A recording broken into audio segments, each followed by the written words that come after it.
Hi my dear and loving students of CBSE board as well as UP board. Today I am taking a chapter eye defects. My first question is, what is presbyopia? Write the causes and correction.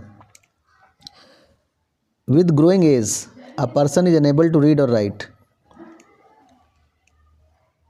That is called the presbyopia. जैसे जैसे as बढ़ती जाती है हम लोग उसे पढ़ने में और या लिखने में दिक्कत होती है, तो उसे क्या कहते हैं? प्रेसबायोपिया कहते हैं. उसके रीजंस क्या होते हैं? What are the reasons for that? तो कॉजेज़ ये हैं कि वीकनिंग ऑफ सिलरी मसल्स हमारी कमज़ोर हो जाती हैं आइज़ की. The eye lens loses it's flexibility, उसकी फ्लेक्सिबिलिटी या इलास्टिसिटी जो है कम हो जाती है या लूज़ कर जाता है वो. तो this defect is called the presbyopia. Correction, how I can corrected it? A person is suffering from presbyopia should be by the focal lens. Second question, my second question, this is very important question for the examination, coming examination. What are the defects of vision? And write down the names of name used for correction. Defects PQR, यानी PQR कोई व्यक्ति हैं, इनके बताना है कि इनमें कौन सा कॉज क्या हो गया है, कौन सी बीमारी हो गई. ठीक है, तो पहला क्वेश्चन हमारा आता है. My first question is this, P can see only the near objects. P can see only the near objects but can not C the far object. इसका मतलब क्या हुआ? यानी ये मायोपिया है और इसमें करेक्शन लेंस क्या है हमारा? कॉनकेव लेंस है. सेकंड क्वेश्चन हमारा है, क्यू कैन सी, ये Q can see only the for objects clearly but can not see the near objects. Near object जो नहीं देख सकता उसे क्या बोलते हैं? हाइपरमेट्रोपिया. इसको हम करेक्ट कैसे करते हैं? हाइपरमेट्रोपिया को करेक्ट करने के लिए कॉन्वेक्स लेंस का यूज करते हैं. कॉन्वेक्स लेंस का यूज करते हैं, यहाँ लिखा हुआ है. तीसरा क्वेश्चन है, are can neither see the far object. ना तो वो दूर देख सकता है ना नज़दीक देख सकता है. तो ऐसे समय पर क्या है? ये प्रेसबायोपिया है. और इसमें कौन सा लेंस लगता है? Bifocal lens. ठीक है, आगे देखते हैं क्वेश्चन. ये क्वेश्चन बहुत ही इंपॉर्टेंट है, एग्ज़ाम 2024 में आया भी ये क्वेश्चन. आगे देखते हैं. भाई फोकल लेंथ से इसको सही कर सकते हैं. हमने यहीं पे लिख दिया सारे आंसर्स. यहाँ पे देखिए, ये आपके क्वेश्चन के आंसर्स दिए हुए हैं. ठीक है, नेक्स्ट देखते हैं. A person needs a lens power. अगर उसकी पावर दी है, कितनी पावर दी है? देखिए, ये -5.5 और डायप्टर और यहाँ पे 1.5 डायप्टर है. तो उसे बताना है correcting distance vision and near vision. कैसे करेक्ट करेंगे? और सलूशन हमारा ये है कि इसके लिए हमारा फार्मूला लगेगा. जब भी कभी आपको डायप्टर्स दिए हों तो उसके लिए हमारा फार्मूला लगता है P = 1/f. ठीक है, आइए देखते हैं कैसे. और एक चीज़ हमेशा ध्यान रखें, चाहे वो P हो या F हो, हमेशा अगर माइनस में आंसर आता है तो जो लेंस होगा वो हमारा क्या होगा? कॉनकेव. अगर P और F प्लस में आता है तो हमेशा होगा हमारा कॉन्वेक्स. तो पहला क्वेश्चन देखिए, उसमें कितना दिया है? 5.5. देखिए यहाँ पे, ये देखिए 5.5 है डायप्टर और हमारे पास ये 1/P, यानी हमारा P दिया हुआ था, हमने डिवाइड किया और हमारा माइनस में आंसर आया. देखिए, ये देखिए माइनस में आंसर आ रहा है. अगर माइनस में आंसर आ रहा है तो इसका मतलब क्या है? इसका मतलब ये कॉनकेव लेंस है. वही हमने ऊपर समझा दिया है. बहुत ही आसान क्वेश्चन है ये. आगे चलते हैं. दूसरा क्वेश्चन है, सेकंड पार्ट इसका सेकंड पार्ट ये है. देखिए, +1.5 था. क्या था यहाँ पे? +1.5. तो 1/P की जगह क्या लिखा है? 1.5 लिखा है. तो प्लस का आंसर आया तो हमारा आंसर क्या है? कॉन्वेक्स लेंस का आया. ठीक है, कॉन्वेक्स लेंस बोलेंगे उसको. क्वेश्चन नंबर 18, ये क्वेश्चन भी बहुत बार पूछा गया. देखिए, the points of myopic person is 80 centimetre front eyes. और what is the nature and power of the lens required to the correct problem. तो इस क्वेश्चन में जब भी कोई मायोपिक पर्सन होता है तो इसी कंडीशन में हमेशा ध्यान रखें, U जो होता है, U ये हमेशा इनफाइनाइट लेंगे और V जो होगा वो माइनस में होगा. V हमेशा माइनस में होगा, ध्यान रहे. और फोकल लेंथ देखिए, यहाँ पे आंसर हमारा किस में आया है? माइनस में आया है. देखिए, ये हमारा आंसर भी माइनस में आया है, ध्यान रखिए. तो फोकल लेंथ हमेशा माइनस में रहेगा और u इनफाइनाइट रहेगा, v हमेशा माइनस रहेगा, यानी v और f जो होंगे वो माइनस में रहेंगे और u इनफाइनाइट होगा। अब बाकी इसमें आप देख ही चुके हैं क्या क्या हमारा डाटा है। देखिए डाटा क्या क्या है, आपके पास u इनफाइनाइट है, v माइनस में है, हम ये फार्मूला लगाएंगे लेंस का, ठीक है, और इनफाइनाइट इसकी जगह रखेंगे, जहाँ जहाँ जो भी वैल्यू रख देंगे और सीधा हमारा आंसर निकल आएगा f। आगे बढ़ेंगे, p = 1/f पावर निकालने के लिए जो हमारा f आएगा, ये जो हमारा आया था ये हमने यहाँ पे रख दिया है और ये हमारा आंसर आ गया है p = 1/f में। अगला क्वेश्चन देखते हैं, make a diagram of hypermetropia corrected near this hypermetropic person I is 1 hypermetric I is 1 meter, the near point है। what is the power of the lenses required to correct this defect, assume that the near point of the normal I is 25। ठीक है, तो hypermetropia में आप लोग जानते ही हैं convex lens का यूज़ करते हैं हम लोग। तो यहाँ लिखा है a person is suffering from the hypermetropia and can see the distant object but faces difficulty to seeing nearby objects. It happens because eye lenses focus incoming divergent rays beyond the retina. This defect is corrected by convex lens। ठीक है, आप ये diagram बना सकते हैं इस तरीके से। ये देखिए यहाँ पे, ये देखिए कॉन्वेक्स लेंस लगा हुआ है और ये नियर पॉइंट है हमारा। ठीक है, आप ऐसे से डायग्राम आसानी से बना सकते हैं। आगे क्वेश्चन में चलते हैं। ये क्वेश्चन हमारा था जहाँ पे हमारा दिया है u माइनस में है, v माइनस में है, 1 मीटर था वहाँ पे, u हम -25 लेंगे इसमें, और ये हमारा लेंस फार्मूला है, आसानी से लगा देंगे इस फार्मूले में रख के। हमारे जितने भी डाटाज हैं देखिए यहाँ लिख के भी रखा है मैंने, ये सब क्या है। ठीक है, u और v माइनस में, f प्लस में आएगा। ठीक है, तो हमारा ये क्वेश्चन p = 1/f लेंगे। ठीक है, और यहाँ आसानी से आंसर आ जाएगा, और हमारा प्लस में आंसर आने का मतलब है कॉन्वेक्स लेंस है। नेक्स्ट देखते हैं, explain the drawing diagram how the hypermetropia is corrected. कैसे करेक्ट कर सकते हैं। The near point hypermetropic is 75, तो focal lens required to this defect the near point of the normal eye is this. तो focal length निकालनी है इसमें। तो ये तुम्हारा क्या हुआ हाइपरमेट्रोपिया में क्या है, देखिए डाटा देखते हैं अभी। ये देखिए u हमारा माइनस में रहेगा हमेशा, ध्यान रखिए, ये रूल याद रखिए। हाइपरमेट्रोपिया में u और v माइनस में रहते हैं और फोकस हमारा क्या होता है, प्लस में होता है, हमेशा ध्यान रखिए। तो u हमारा है, v हमारा दिया हुआ है -75।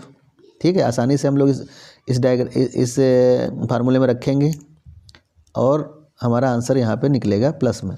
देखिए हमारा प्लस में निकला ये आंसर, देखिए हमने पहले ही बता दिया था इसमें ये प्लस में ही आना चाहिए आंसर, और देखिए प्लस में आया हुआ है। राइट, आगे बढ़ते हैं, और हमारा लेंस क्या होगा, कॉन्वेक्स लेंस होगा, ये ध्यान रहे।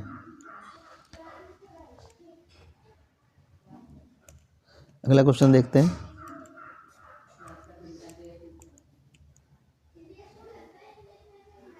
ये भी देखिए सन 2024 में आया है। Right the short note of the hypermetropia and it's correction.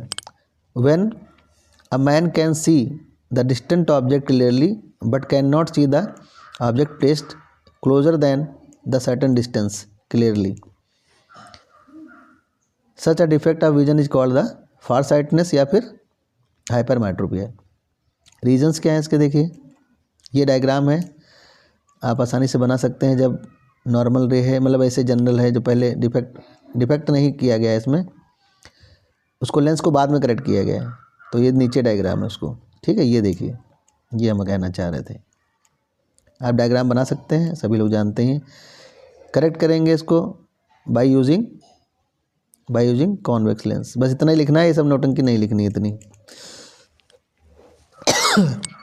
ठीक है बच्चों, आगे देखते हैं। A person is suffering from short sightness see up to the इतना ही देख सकता है, यानी वी है ये, यानी वी हमारा है। Calculate the nature of focal length and he may be see the infinite distance. तो इसमें जब भी कभी हमने अभी बताया माइपिया में होगा तो क्या होगा, ये जो होगा हमेशा इनफाइनाइट होगा, वी माइनस में होगा, और एफ भी हमारा आंसर भी देखिए माइनस में आया है, ये भी हमारा माइनस में आना चाहिए। ठीक है, तो सबसे पहले डेटा देखते हैं। यू इनफाइनाइट हो गया हमारा, ये देखिए, फिर उसके बाद वी माइनस में होगा, देखिए यहाँ पे लिखा हुआ है वी माइनस में रहता है हमेशा। अब निकालना क्या है हमें, फोकल लेंथ। तो ऑब्वियसली यहाँ पे जब जैसे रखेंगे इसका मान 0 हो जाएगा और सीधा ही क्रॉस मल्टीप्लाई करेंगे माइनस में आएगा, आंसर हमारा कॉन्वेक्स लेंस, कॉनकेव लेंस आ जाएगा। ठीक है, आगे बढ़ते हैं। A person is suffering from far sightedness, और फार साइटनेस का मतलब ही होता है हाइपरमेट्रोपिया। लीस्ट एटलीस्ट कितना देख सकते हैं, 50। Calculate the nature and focal length. तो सबसे पहली बात ये है कि एटलीस्ट इतना ही देख सकते हैं, मैक्सिमम इतना ही देख सकते हैं ना दूर तक, तो ये हमारा हो गया वी। ठीक है, यू अपने यू हमारा भी यू भी माइनस में होगा, हमने यहाँ लिख रखा है, ये दोनों माइनस में होंगे, ये हमेशा प्लस में रहना चाहिए, ये हमने लिख दिया है यहाँ साइन कन्वर्सेशन क्या होता है। तो वी माइनस में हो गया और यू माइनस में हो गया, -25। अगर नहीं दिया है तो आप अपने आप लेंगे इसको। ठीक है, ये दिया है यहाँ पे, नहीं दिया है तब भी लेंगे। ये लेंस का फार्मूला लगाएंगे, सीधा आंसर आ जाएगा हमारा धड़ाक से। ये देखिए प्लस में आंसर आएगा ही, हम पहले बता चुके हैं। यू और वी क्या होते हैं, माइनस में होते हैं, और ये एफ क्या होता है, प्लस में आता है। तो देखिए यहाँ पे कॉन्वेक्स लेंस आ गया। नेक्स्ट क्वेश्चन है, a person is suffering from the short sightness see up to this, यानी इतना देख सकता है, अप टू 100 देख सकता है। ठीक, calculate the nature and focal length, और ये सब दिया हुआ है। आगे पढ़ते हैं, इसी क्वेश्चन को दूसरे तरीके से भी दिया है। What is the short sightedness of माइपिया, how this defect can be corrected. तो पहले भी पढ़ चुके हैं हम लोग ऊपर। ठीक है, when the person can see the near objects clearly but can not see the object beyond the certain distance clearly is called the माइपिया, या फिर शॉर्ट साइटनेस बोलते हैं इसको। How it is corrected, it can be corrected by the concave lens, पहले भी बता चुके हैं ऊपर सब लिख के हम। ठीक है, आगे बढ़ते हैं। हाँ, कॉजेज़ क्या हो सकते हैं इसके, कॉजेज़ ये होंगे, ध्यान रखना, माइपिया के लिए सबसे बढ़िया कॉज ये है, बहुत छोटा सा तरीका बता रहा हूँ। सेंटर ऑफ कर्वेचर हमेशा बढ़ जाता है और फोकस हमेशा घट जाता है, ये पहला रीज़न है। देखिए यहाँ पे क्या लिखा है, ये देखिए, इंक्रीज इन द कर्वेचर, और फोकल लेंथ क्या है यहाँ पे, रिड्यूस। ठीक है, तो देखिए ये आप याद कर लीजिए बहुत आसानी से दिमाग में, यानी सेंटर ऑफ कर्वेचर जो है बढ़ेगा और फोकस घटेगा।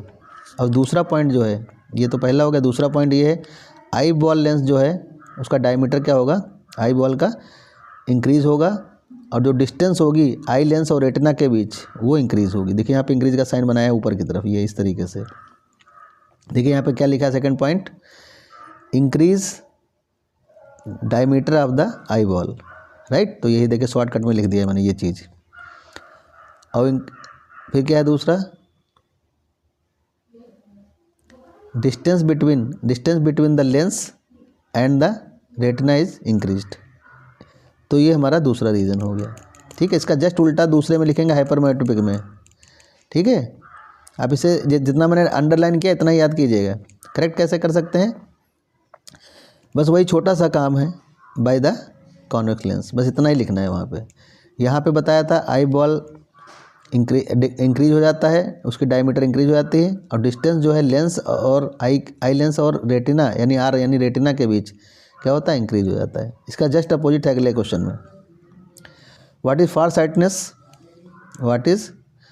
साइटनेस एंड हाइपरमेट्रोपिया, कॉजेज बताने हैं और इसका करेक्ट कैसे करेंगे इसको, how it can be corrected. तो फार साइटनेस के बारे में पहले ही बता चुके हैं हम, दोबारा भी बताने जा रहे हैं।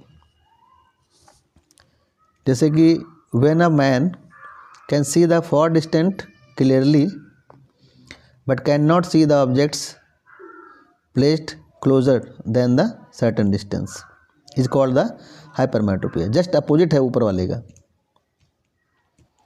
अब यहाँ पे इसका डायग्राम आप इस तरह बनाएंगे पहले, ठीक है। फिर आगे जाएंगे तो इसको करेक्ट करते हुए ये वाला लेंस लगा देंगे यहाँ पे, ठीक है। कॉन्वेक्स लेंस आपको याद ही हो गया अच्छी तरीके से। और रीजन्स बहुत प्यार से पढ़िए, देखिए रीजन्स जानना बहुत ज़रूरी है। रीजन्स क्या है इसके, सेंटर ऑफ कर्वेचर डिक्रीज होगा, फोकस इंक्रीज होगा, ठीक है। देखिए reduction of curvature, focal length increased. दूसरा पॉइंट है रिडक्शन ऑफ डायमीटर किसकी, आई बॉल। तो देखिए आई बॉल डिक्रीज, नीचे की तरफ एरो लगा हुआ है। और डिस्टेंस जो है, डिस्टेंस है आई लेंस और किसके बीच, आई लेंस और रेटिना के बीच। देखिए क्या हो रहा है, डिक्रीज हो रहा है। क्या हो रहा है, डिक्रीज। ऐसे एरो बना दीजिए यहाँ पे, ठीक है। करेक्ट कैसे करेंगे इसको, how it can be corrected, it can be corrected by using convex lens. ये बहुत छोटा सा आंसर है, ये इतना लिखना नहीं पड़ेगा आपको वहाँ पे, ठीक है। तो मैं समझता हूँ ये क्लास आपको बहुत अच्छी लगी होगी, और ये बोर्ड्स के लिए बहुत ही इंपॉर्टेंट क्वेश्चंस हैं। ये सारे जितने भी कराए हैं इसमें न्यूमेरिकल्स भी आ रहे हैं और सारी चीज़ें आ रही हैं। आप लोगों ने ध्यान से पढ़िएगा, ठीक है। मैं समझता हूँ एग्ज़ाम के लिए बहुत ही इंपॉर्टेंट क्वेश्चंस हैं, बोर्ड में आए हुए क्वेश्चंस हैं, तो आप डेफिनेटली ये पढ़िए। अगर आपको वीडियो अच्छा लगा हो तो आप मेरे चैनल को जरूर सब्सक्राइब करें। Thanks a lot.